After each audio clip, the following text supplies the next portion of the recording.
Hey everybody, welcome to the Tabletop Spotlight. I'm Adam. And I'm Matt. We're here to talk about all the fun stuff happening this weekend. You said that so dramatically. I did, right? Yeah, I'm into it. Yeah.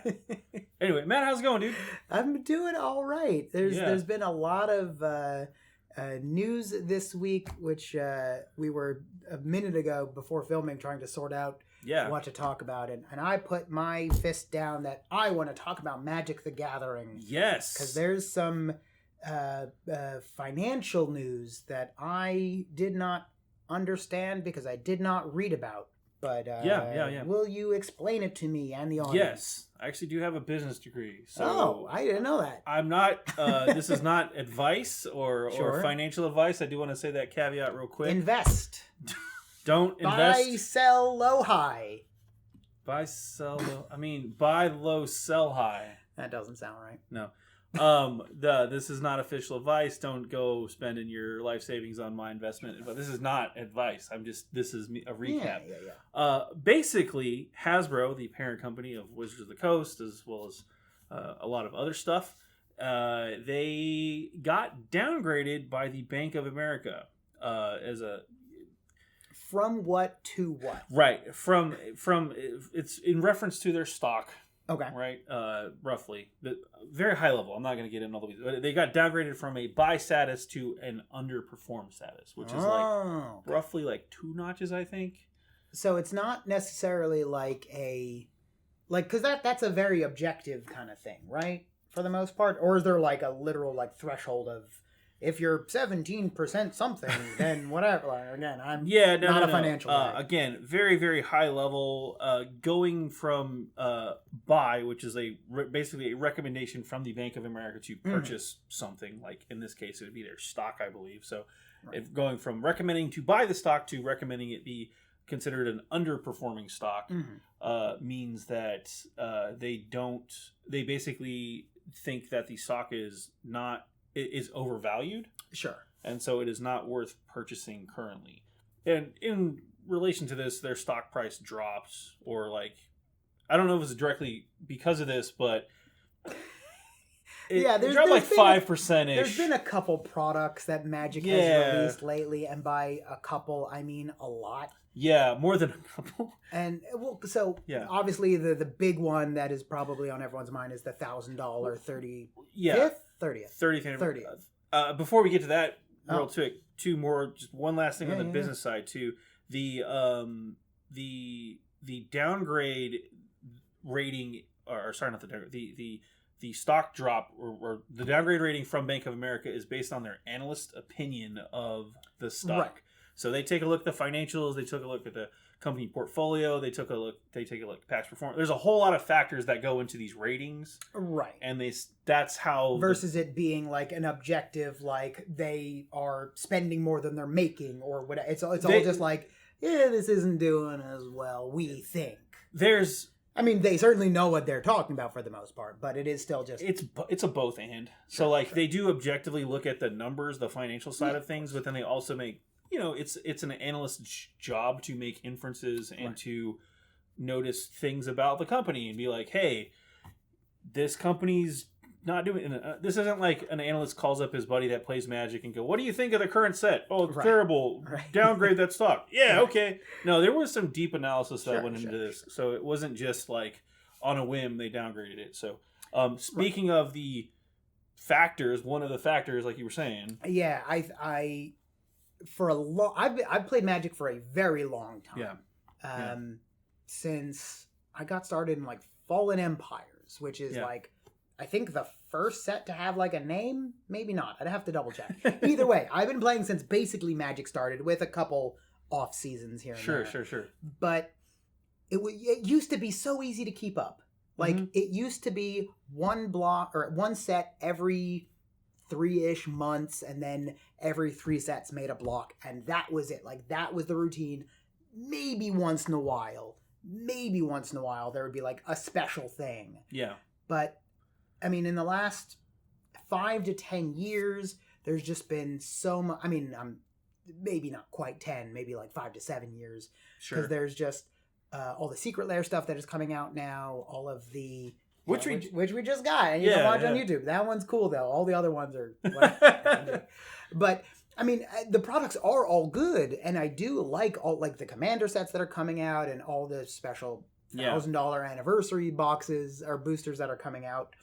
But it's just, I mean, we're not gonna buy one. No. But it's just so hard to keep up now that it's really easy to get burnt out, because it's just there's so many cards that I have no idea what's coming up, and now also there's Magic Arena, which is just, they have their own alchemy set, and like that's another one that you have to like also kind of pay attention to. Yeah, there's just a lot, and I understand why people are starting to back out of Magic in general. Yeah, it's interesting to me too to notice, like Matt said, because I used to play way back then too, and you know, I remember blocks being 3 boxes. That was a block. You might have like whatever edition, like, you know, 2015 edition of Magic, right? Would be there like was the core set. The core set, exactly. They probably still do core sets, but like I think a lot. I don't keep up anymore. Yeah, I think a lot of people do miss the simplicity in the format, because, for example, the death of standard tournaments is a big thing, a huge factor for the game. One of the reasons it got downgraded too is because the analysis was that they're devaluing some of the restricted or some of the legacy cards. I don't even know how many formats there are anymore. Right.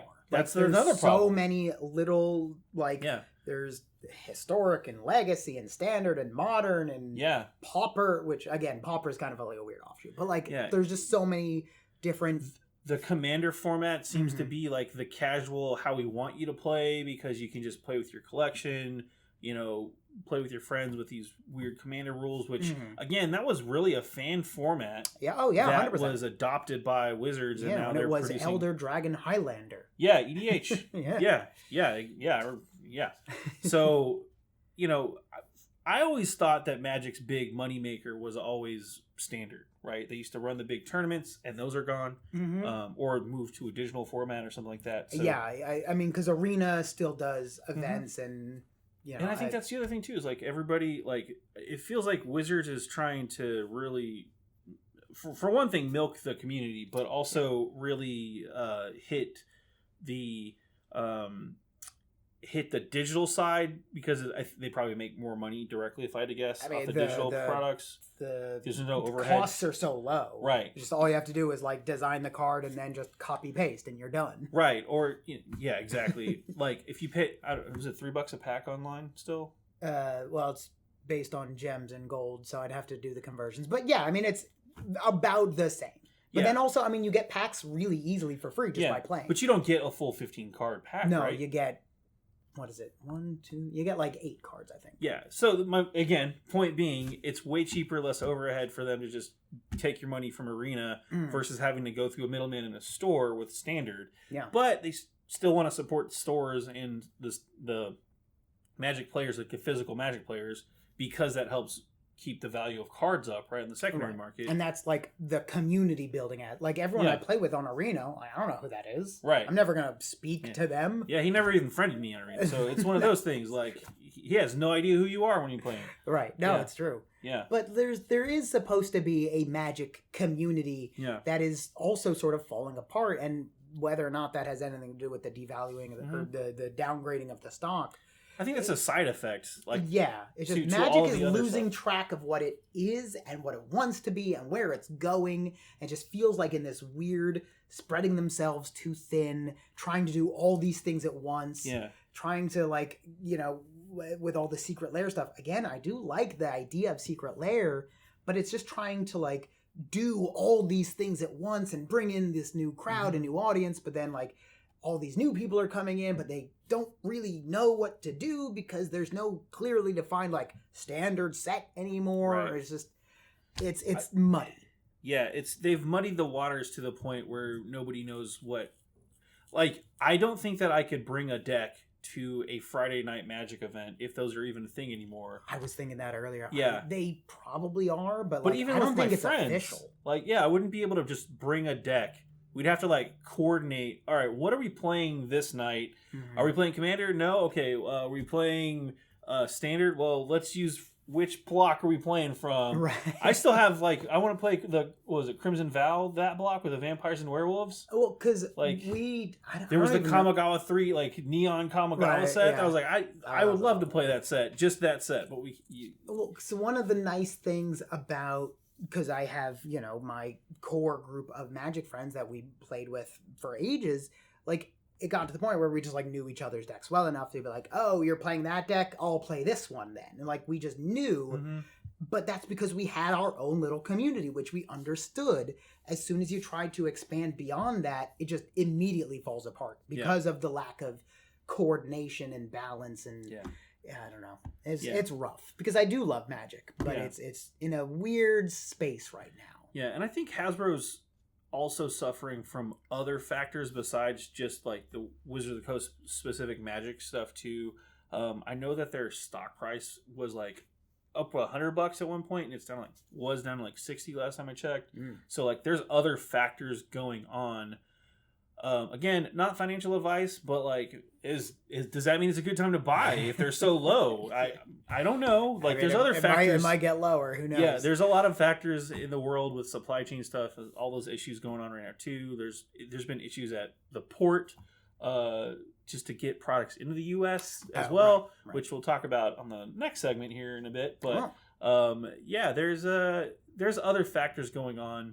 So Hasbro it's a multi-billion-dollar company. They have a lot of other products. They'll be fine. Yeah, and it's not just a Wizards thing. Wizards. The other, D&D is also under Wizard of the Coast now, and they're cranking out a ton of products too. Yeah. So I don't know.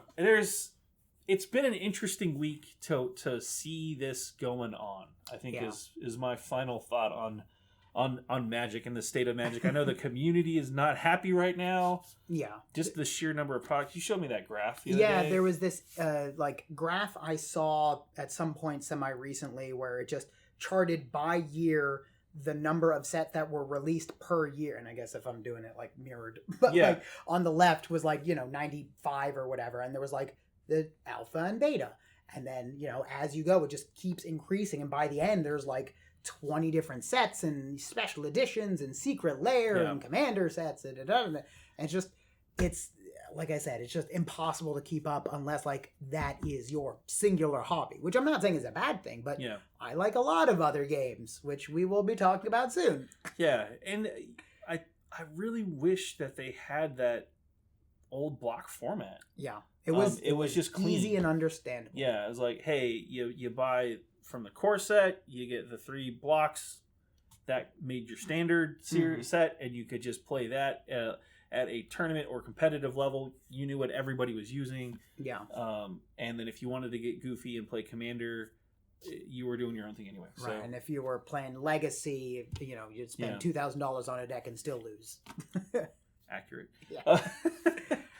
Anyway, that's the big crazy Magic stuff. I do want to mention real quick too that there is a Warhammer Online preview this weekend. Yeah, I'm very excited about. They're going to be covering. Games Workshop's going to be revealing some stuff for Age of Sigmar, for Warcry, or was it? No, it was Underworlds, not Warcry. Yeah.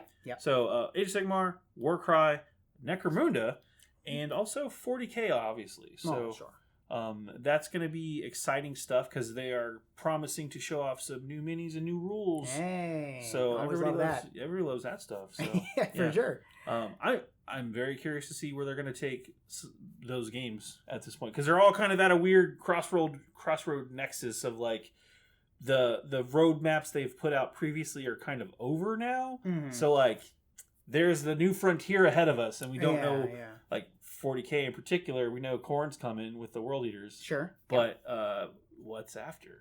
Are we talking new edition? I do not know, but because I know that's something that we've that I guess Abe has mentioned a couple times of maybe we're at the end of this edition. But we'll find out. I'm hoping to find out this weekend. So that'll be pretty exciting. We'll be talking about it in 2 weeks though, because we're not going to be here next week because it's Thanksgiving. Yeah. So. Happy Turkey Day, everybody. Absolutely. But we're not done yet. Speaking of Turkey Days and games you could play with your family, let's check out some new games coming this week. All right, we are back with some exciting new games to play. This is funny because I know I just said you could play with your family. This is actually a solo game. Yeah. Yeah. This was a weird one to start with, I guess. Oh, well. But the reason we just had Halloween, so I feel like it was not. It felt like it was just Halloween to me. It was recently. Yeah. But maybe if you're spending the holidays with your family and you don't want to, you can play this solo game. I don't know. But where did we get these from? These are from our friends at Dragon's Lair Comics and Fantasy. Thanks for reminding me. Yeah. They have hooked us up with these products we're going to be showing off. So big shout out to them. This was actually a recommendation from Mikey there at DL. He hooked us up. This is Final Girl. Yeah. So Final Girl is a solo game where you play the role of a final girl from an 80s slasher movie. You know this. I actually only semi-recently learned the final girl trope. Wow, really? I don't know. I just missed it, I guess. But basically, it's like the last one to survive in a horror movie. Yeah, and they're typically girls.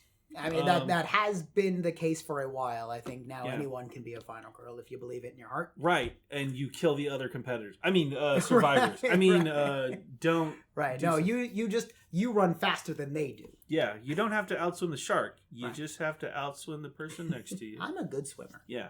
But anyway, Final Girl in this game, you take the role of a final girl in basically an 80s slasher movie or horror movie in general. You have a limited amount of time to do stuff, complete objectives. You need to maybe save other survivors or victims in that case. I don't know. Depends how well you do. Right. You need to find the thing that's going to defeat the monster, etc. You're going to wander through different locations and stuff like that. It's a pretty neat game, but what's really cool is this is the core set. It's $19.99. But there's a bunch of these kind of like VHS sized, they're expansions. tiny. It's like the old. It reminds me of going through the old horror sections in your Blockbuster Video, your Hollywood movies or whatever. Yeah, so it's definitely. I mean, that's clearly the vibe they're going for with the theming, especially. So how it works? You need the core box, and then all the expansion boxes are also $19.99. And basically, this has a roster of Final Girls to play from. I think it's 5 in here, and it's the core box game stuff. All the components that you'll the need. Dice, the timer thing, and all that fun stuff. Then you buy the expansion packs, and these have this one is the Haunting of Creech Manor. So you get the location, you get the bad guy in this one, which is the Poltergeist. I believe you also get 2 more Final Girls to choose from. Nice. And the more expansions you get, the more you can kind of mix and match stuff, which is, I think, a really cool concept where you can pick a different Final Girl from a different expansion and play a different monster from another one at a third expansion's location. So you can really mix and match your thing. Honestly, this reminds me a lot of Dead by Daylight, the video game. I've never actually played it. I know. Just because of the not so much the gameplay, but just because of the blending of the genres, where you can pick a survivor, pick a location, pick a monster, and see how well you do. And each iteration changes up the gameplay. Yeah, okay. And DVD, it just clicked. you pick your survivor, the killer you picks whatever they want to play, and then the maps can either be random or you can do map offering. Anyway, beside the point, it's a single player game. Games take anywhere from 20 minutes to an hour.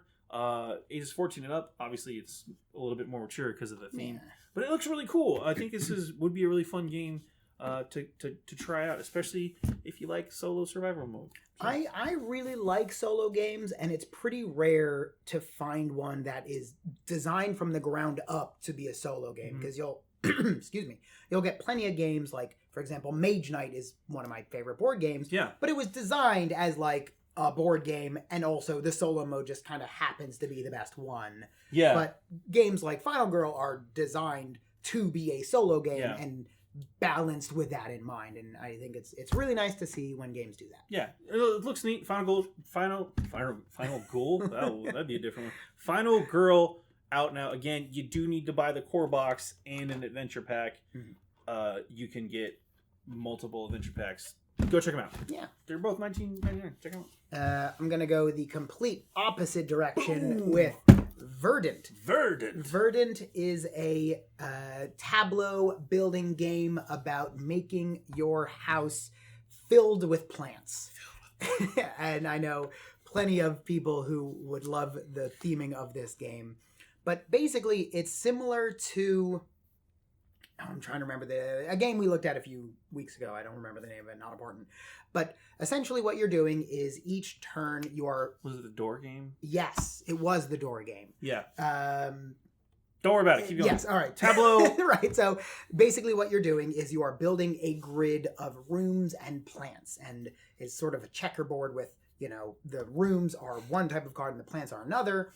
And each type of plant needs a certain type of lighting conditions and whatever, and each room provides a certain light condition. Sure. But then there's tokens, which can be plants, or not plants, pets, furniture, and just different little accessories that you can get. And it's all about trying to build these combinations of patterns with the cards and the tokens and just getting all of the right conditions for each of your plants, and then based on when a plant has the right conditions, you can pot it for points, and that's sort of the engine of what you're doing. Nice. So it's tableau building, engine builder, kind of comboing off of itself? It's not really an engine builder. I shouldn't have said engine builder, but that's the routine of the game is the word I'm looking for. I guess not quite the word, but the play loop. Yeah, play loop, exactly. Yeah. It is designed, because it's by AEG, who also did a game called Plant Salad, which has a very similar kind of vibe. Plant Salad is just about finding combos of cards and putting them together. It's also a very good game, by the way. Yeah. But it's a just very wholesome, fun game, and for as many themes of board games we've seen, I'm kind of surprised, because there's things like Patchwork, which are just nice, cozy games. That's what I was gonna say. This is I think Mikey called it cozy core. Yeah, where you kind of what's a Calico is another really good cozy game. It's just got that not necessarily theme, but just vibe. Yeah, this is the type of game if I had a blanket wrapped up on me playing this game, I'd be with maybe hot cocoa or something. Yeah, for sure. Just it fits really well. Just with the box art and everything, fits really well on a plant shelf.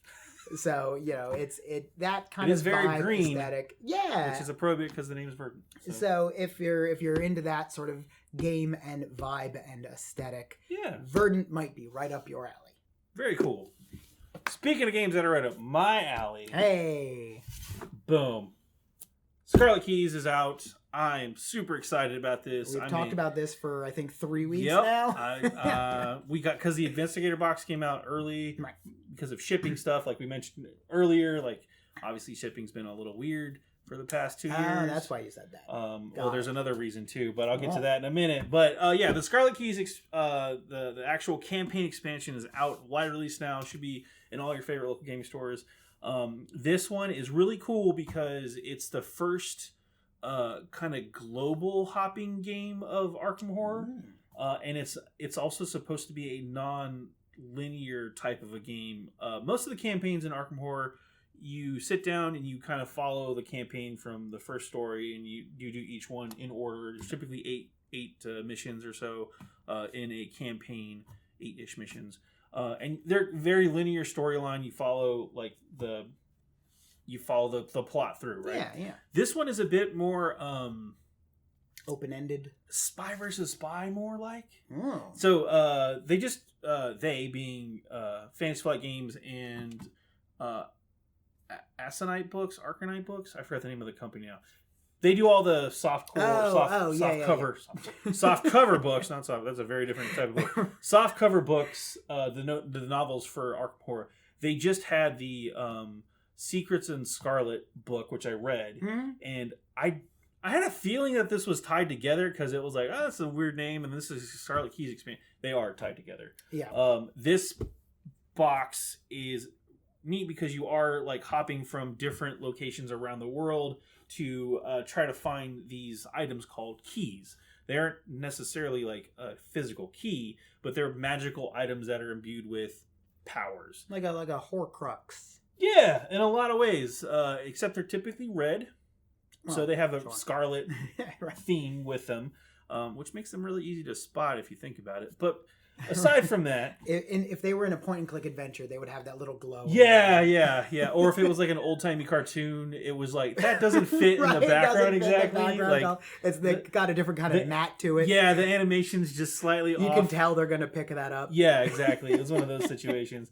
But there's been the storyline, without getting into it too deep, is there's been a bunch of missing people in Arkham, because there's always missing people in Arkham. That's what they do. That kind of hooks you into to work with a government agency that's looking for these keys, and then you are not the only group trying to find them. There's also the Scarlet Coterie, which is another group looking for these keys.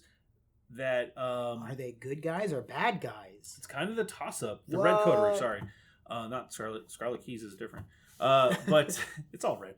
Yeah, it's neat because just from what I read from the book and from what I've gleaned from the previews and stuff like this, it's just a really fun city hopping campaign. Right. Maybe eventually, maybe dimension hopping happened already. Sure. So. But yeah, it's really cool. I don't know if you can see too much on the map, but there's like a big map section with world maps, and there is a little calendar down here, right here, where you actually have to keep track of the days. So like travel time is going to be a factor in this campaign. You may or may not get to complete all of the little side quest adventure things, which is cool. But I love Arkham Horror, the card game. I highly recommend this one. If you have a play group, because of the way they do these new big boxes, this is all of the missions in one box now. You don't have to go hunt for Mythos packs. If you have your own collection, you can buy just the Investigator box. But this serves up to 1 to 4 players, so you can only need one for 4 people. So don't let the $69.99 price tag scare you off. You split that 4 ways if you need to. But it's very cool. All the cards will also fit. This doubles as your card holder box too. So I'm very excited about this one. If I could just go play this right now, I would. No, I can tell. Matt. No, it's exciting. Yeah, it's super cool. Go check it out. Transition into Endless Winter. Boom! Or segue. So Endless Winter Paleo Americans is a game that is hard to define by its nature because it has a lot of different mechanics. In reading about it, they sort of advertise themselves as a game that really has a unique spin on these different mechanics that are blended together in really interesting ways, but it is ostensibly worker placement and deck building, but everything can be used multiple ways. Like each card has multi-use, and then, when you are sending your workers out, you have to pay for it with the cards, but then if you keep the cards at the end during the eclipse phase, they can have bonus effects, and it's a resource management on a deep level. Yeah, there's everything becomes a resource that can be used in multiple different ways, and there's multiple ways of winning. So different strategies can be employed. But what thematically, you can see from the box, this has something to do with winter. But what is it about? So thematically, you are a Paleo American tribe living in 10,000 BCE. And you are playing over multiple generations. So you start as, these sort of nomadic tribes, and then eventually, you level up your society and start hunting down megafauna and, building these little, not towns, but what's like little tribal settlements and things like that. And you're sort of working your way through these generations. And if you're the sort of gamer like myself who really likes when there are multiple options, multiple ways to play, like Endless Winter. I don't know if there's multiple types of Endless Winter, but the Paleo American seems like a subtitle, so I don't know. Yeah. But Endless Winter Paleo American seems like a really cool game in that there's a lot of ways to engage with it. Not only your overall strategy, but like the individual tactics that you use to employ that grand strategy. This is one I'm going to take a closer look at because it feels like it's right up my alley. Yeah, this game, I'm trying to remember the name of the gaming convention we just recently had. Gen Con. No. It was I don't know if it was a Texas one in particular. Anyway, sure. there was a convention. Sorry, I forget the name, but Endless Winter was a big hit. Like, I bet. Like it sold out very quickly. People were raving about it. It's designed for ages 12 and up. but it's also got a very high complexity rating on board games. Yeah, so, it does. It was at like when I checked, it was at like a 3.5 ish, which is pretty high for Board Game Geek. Yeah, and it's designed for 1 to 4 players, so you theoretically could play solo mode. Games take anywhere from an hour to 2 hours, probably longer.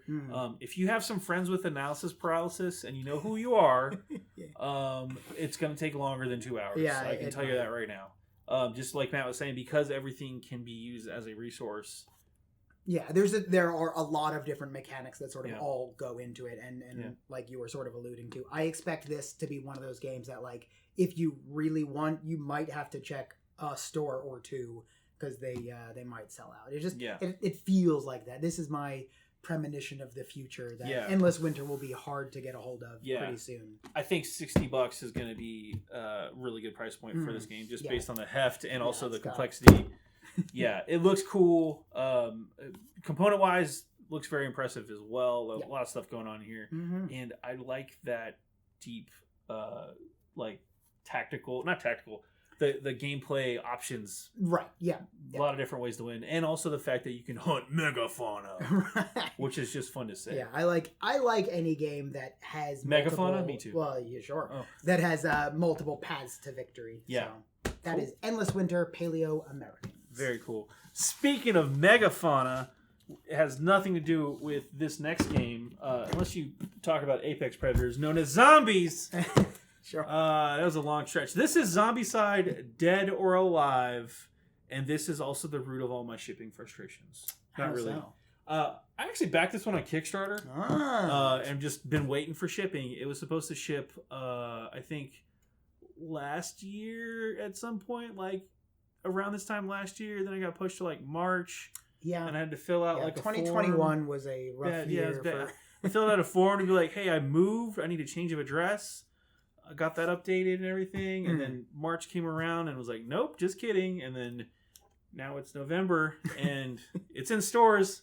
Yeah, waiting on my copy. Yeah, come on, see me. Anyway, if you've ever backed a Kickstarter, you know the delays are coming. It's fine. I'm still waiting on my Avatar Legends, but eventually, I do believe it'll happen eventually. No, it's fine. It's totally fine. I was expecting it going into I'm not I'm not a green Kickstarter person here. I know how this works. So anyway, Zombicide Dead or Alive. You've probably heard of Zombicide. Yeah. Like, this is still Zombicide. This is set in the Old West though instead, and it's old timey with your 6-shooters and your dynamite sticks and your lassos, your railroads. You get the gist. Yeah, I do love a good Wild West. Yeah, there's a crap load of minis in here. 88 of them. 88 ones. 14 survivors to start. There's 40 walkers, 16 brooks, 16 runners, an abomination, a Gatling gun. Megafauna. Seriously, it's a Zombicide game. It's packed full of stuff. Yeah. 1 to 6 players. Ages 14 and up. Scenarios take about an hour. I really am looking forward to this one. I've been wanting to do a Western RPG for a very long time. Sure. And that's actually one of the reasons I backed this one, is because I want the minis. Gotcha. Sure. I like Zombicide. Don't get me wrong. Zombicide's fun. It's a great game. Mechanically, it's very simple. It's easy to teach and easy to jump into. Who doesn't like blasting zombies? But I've been wanting to do a Dead West style, or like a weird Western style RPG for a long time. And looking around at suppliers, I was like, man, I couldn't find any cool minis. And then this showed up on a Kickstarter one day, and I was like, you know what? Done. Perfect. So timing. I backed it, and I got a bunch of the extras. I'm really looking forward to it. And it's Zombicide, man. It's $109, $109.99, which is to be expected because of all those minis. Yeah. It's still just a little bit more than $1 a mini. So if you want to think about it like that. Oh, yeah. That's a good point. Yeah, it's pretty cheap when you break it down that way. Plus, it's a whole game. Right. So a whole very good game. Yeah, you get the board, all that fun stuff.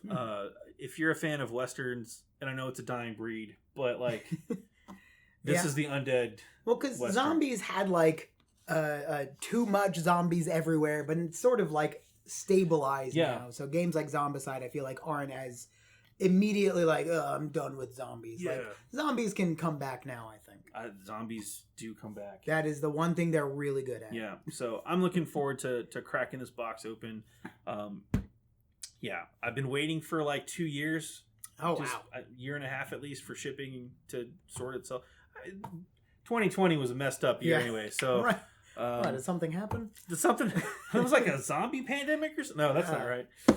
Anyway, Zombicide, Undead or Alive edition.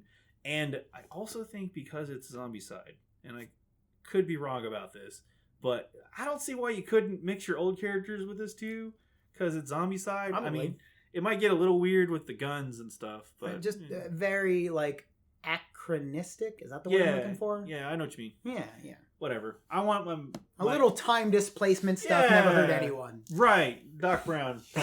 What you got? Actually, he's one of the characters. It's not Doc Brown. It's like Professor. Right, Brownish. it is. Brownie. It is. Yeah. He's one of the extras. Anyway, what you got? All right, last and certainly not least, right? Last, yes, last. Definitely last, but not. All right. Least. It is Trudvang. Trudvang. Although I'm sure there's an accent in there that I am missing. Trudvang Legends is another Simon game. It is a legacy style world building game. There's a lot of RPG elements. There's basically the way this game works, and I'll be upfront. We don't necessarily know a lot of the mechanics or a lot of the details of it because it is a legacy game. Yeah, we don't want to spoil anything either. Right, but so the basic concept of the game is that you have this adventure book which you are playing through, and as you are exploring the world and making these choices, you have a little bag of tokens that, as you pull from, they will be your success and they will determine your success and failure. Right. And each decision that you make and each consequence that you suffer or boon that you gain and all of that will build into the world and influence the world and potentially close off parts of the map or open up new options and, will influence the world so that as you play through it each time, it might not even be the same world that you're playing on when you play through that scenario again. Yeah. Because of that legacy element. Yeah. The other big thing, this is like Nordic Viking saga stuff. Yeah, too. yeah. So... It's all Nordic, Celtic epics and heroes and monsters. And speaking of monsters, there are some really big monstrous minis in here. Another one. There's, I'll see if I can find the exact dragon. But there's like this big dragon. 35 figures in here. And I don't know what that one is, but it looks like some sort of hideous troll, and it is probably about that big if I had to venture a guess based on the scale of everything else in here. Oh, yeah. But, I mean, also just look at the depth of the box. I mean, to example, like... right. Yeah, it is a bigger box. A big box, but... So this is a sort of game that you can and will play through multiple times. Yeah. Because each time you do, it'll be different, and then there'll be different story branches that go off. It's that kind of game. It's very role play, not necessarily like role play, but like the choices that you make as a player will greatly influence not only that game, but all future games. But then you can also go back and redo it, and maybe it changes. It's that style. My big gripe with legacy games, and I think this is just because I'm the type of gamer that's a bit of a completionist. I want to know all of the, I want to read all of the, how did all that go down? But with legacy games, some of them you have to, rip the board or just buy a completely new version and go from there. I feel like that style is not as popular anymore. No, it's not, because of people like me who are like, I don't want to do that. But this is a cool way to do that, where you have an adventure book, you play through it one time, and then maybe you play through it again and make different choices. And it's not... If this was like a computer game, it'd be like if you're a save scummer, and instead of kind of... Yeah, you could save here, and then all right, I'm going to play both branches simultaneously now. I don't think you could maybe not do that exactly, but I like the option that you don't have to destroy your game to be a legacy game, and stuff cycles in and out. And stuff like it's that. Designed to be played through. In fact, it enhances the experience because you'll, potentially the characters you create will go on to become heroes and gods. So it is sort of designed to be played through over and over. And it's a really cool, unique spin on the, like we were saying, sort of rip and tear sort of legacy game, which I think is on the way out, if not completely. Kind of like how zombies were for a while. Yeah, very much that. This one it's a longer game, so it's about 2 hours per adventure, and there's multiple adventures in here. So keep that in mind. Again, this is like a campaign style. You're going to be playing through there. 14 and up recommended. It is 1 to 4 players, so if you would like to play solo, you can. But this seems like a really fun experience to share with some friends. It's $120 too, so I think it's worth it based on the minis and just the sheer content you're getting in here. Yeah, so yeah, absolutely. The replay value is. And again, like if you're all interested, look up the minis, because that could be enough to sell you, because these minis are pretty real epic. nice. Yeah. And that is Trudvang Legends. And it's the last thing we're showing off here on the Tabletop Spotlight. Once again, big shout out to our friends at Dragon's Lair Comics and Fantasy for hooking us up. Mikey, thanks for the recommendations on Final Girl. And I'm going to keep this copy of Arkham for me, and I'll see you guys next time. No. But yeah, that's going to do it for us here. Again, we are going to take a week off for Thanksgiving, and we will see you guys in December. I'm Adam. And I'm Matt. We're from Bowls. Thanks so much for watching. We'll catch you next time on the Tabletop Spotlight. Bye.